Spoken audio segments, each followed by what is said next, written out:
ഓർമ്മകളുടെ ലോകത്ത് ഒത്തിരി സ്നേഹത്തോടെ ഒതുങ്ങിക്കൂടുന്ന വാർദ്ധക്യം.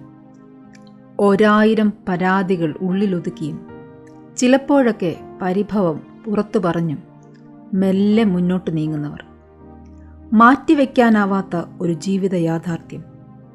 ദീർഘായുസ്സുകൊണ്ട് ഞാൻ അവന് തൃപ്തി വരുത്തും എന്ന അനുഗ്രഹം ഒരു സാധ്യതയാണോ എന്ന് പലരും സംശയിച്ചു തുടങ്ങിയിരിക്കുന്നു. വിരസത, നിർവികാരത, മൂകത ഒക്കെ ജീവിതത്തിൻ്റെ ഭാഗമാകുന്ന പോലെ. നരയ്ക്കുവോളം ചുമക്കാമെന്ന വാഗ്ദാനം മറന്നതുകൊണ്ടോ എന്തോ ദൈവഭക്തരായിരുന്ന പലരും പിറുപിറുപ്പോടെ, മടുപ്പോടെ ജീവിതം തള്ളി നീക്കുന്നു. പച്ചയോടെ, പുഷ്ടിയോടെ ഫലം നൽകുന്ന ജീവിത സായാഹ്നം എന്ന ആഗ്രഹം പലർക്കും കൈമോശം വന്നെന്ന് തോന്നുന്നു. ഹാനോക്ക് ദൈവത്തോടു കൂടെ നടന്നു. ദൈവം അവനെ എടുത്തതിനാൽ കാണാതായി. അവസാന നിമിഷം വരെയും ദൈവവുമായി അർത്ഥപൂർണമായുള്ള സൗഹൃദം. മോശെ മരിക്കുമ്പോൾ അവൻ്റെ കണ്ണു മങ്ങാതെയും ദേഹബലം ക്ഷയിക്കാതെയും ഇരുന്നു. ദാവീദ് ആയുസ്സും ധനവും മാനവും തികഞ്ഞവനായി മരിച്ചു. കാലേബ് പ്രായാധിക്യത്തിലും ദൈവം തനിക്ക് നൽകിയ സ്വപ്നത്തിനു വേണ്ടി വീറോട് പൊരുതി.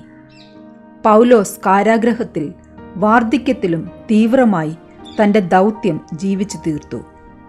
യോഹന്നാൻ പത്മോസിൻ്റെ ഏകാന്തതയിലും തൻ്റെ ജീവിതം അർത്ഥപൂർണമായി പൂർത്തീകരിച്ചു. ദൈവമേ, അടുത്ത തലമുറയോട് ഞാൻ നിന്റെ ഭുജത്തെയും വരുവാനുള്ള എല്ലാവരോടും നിന്റെ വീര്യപ്രവൃത്തിയെയും അറിയിക്കുവോളം വാർദ്ധക്യവും നരയുമുള്ള കാലത്തും എന്നെ ഉപേക്ഷിക്കരുതേ. എൻ്റെ മാംസവും ഹൃദയവും ക്ഷയിച്ചു പോകുന്നു. ദൈവം എന്നേക്കും എൻ്റെ ഹൃദയത്തിൻ്റെ പാറയും എൻ്റെ ഓഹരിയുമാകുന്നു. ഞങ്ങളുടെ പുറമേയുള്ള മനുഷ്യൻ ക്ഷയിച്ചു പോകുന്നുവെങ്കിലും ഞങ്ങളുടെ അകമേയുള്ളവൻ നാൾക്കുനാൾ പുതുക്കം പ്രാപിക്കുന്നു.